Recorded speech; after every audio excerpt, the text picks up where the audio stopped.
VR Locomotion. It's a hotly debated topic. Which is the best? Can it be solved?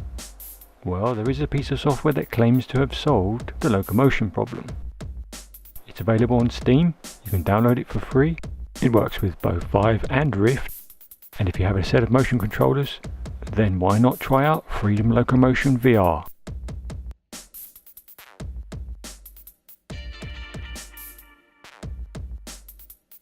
When you first start Locomotion Freedom VR, you're asked to calibrate user height and to calibrate a series of moves, such as walk, jog and sprint. These will allow you to move around the virtual space in a much more natural way by swinging your arms and relating it to the head movement.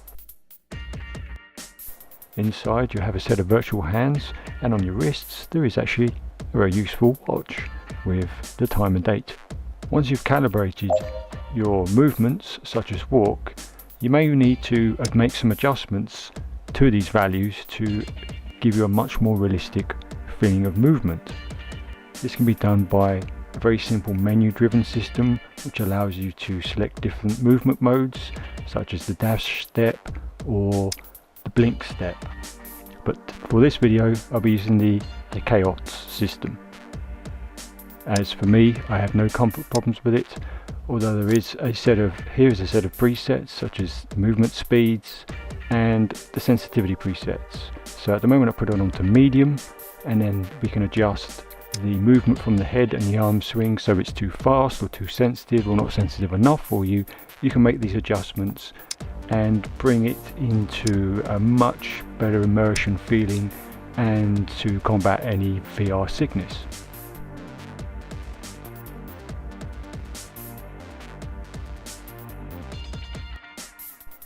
There's also a HUD which will allow you to show you such things as the rear facing wall if you only have a 180 degree setup, such as Oculus with the two sensors at the front. I do have a 360, but I will put on backwards facing indicator so I can orient myself facing the camera. There is also a small porthole mode which shrinks down the field of view and allows you to shift back the world around you and move it around, so if you're facing forward and you need to look behind or move behind, you can actually swing the entire world around and move in that direction, so you're always facing your tracking cameras. There is some comfort mode options as well, such as the reduction in the field of view when you move and putting up the visible boundaries, such as a small cockpit which allows you to combat VR sickness.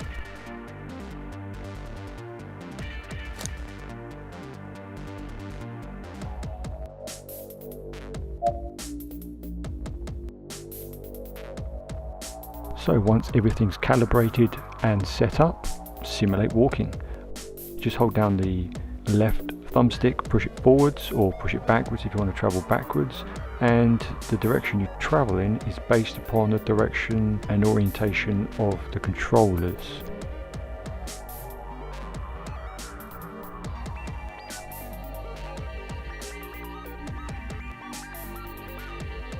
As you can see, waving my hand left and right, the controller there is the orientation, so I just simply push forward on the thumbstick and just walk, and I can walk sideways, look to the left, walk forwards, up, and obviously bump into stuff and knock it over.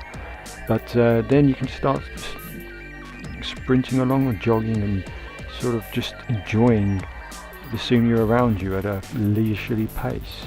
There are a number of different levels that you can start with. There's one right at the beginning that gives you a tutorial, and there's a small town you can walk around, and there's a small mountain walk which I'll show later on.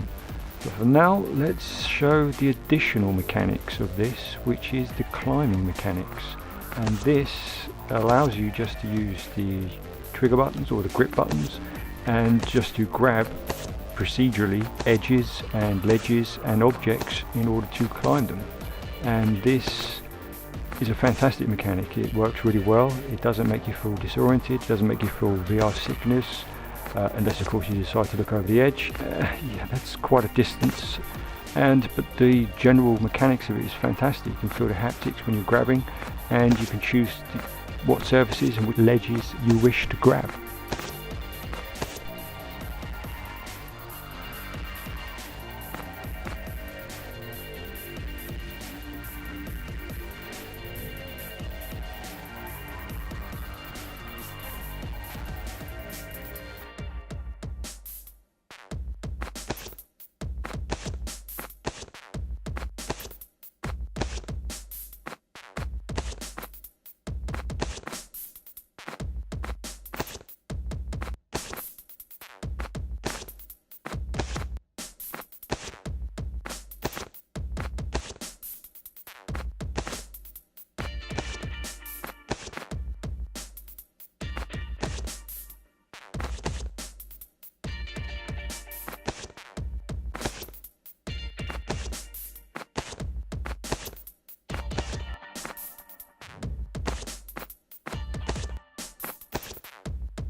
Okay, let's take a little run over to the mountain trail, open the door, and here's just a little example of the jogging pace that you can get out of it and the immersion. At no point did I feel any VR sickness, disorientation at all.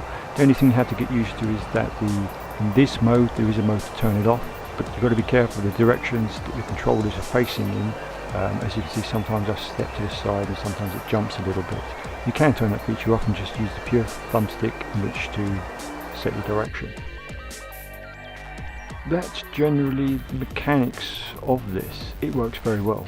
At no point did I feel any VR sickness. It's very comfortable. It's definitely better than teleports. It's definitely better than sliding or moving like a first-person shooter. It is more physical, and because of that you actually feel more immersion. And I think if it adds more immersion to your VR experience, then it's definitely a thumbs up from me.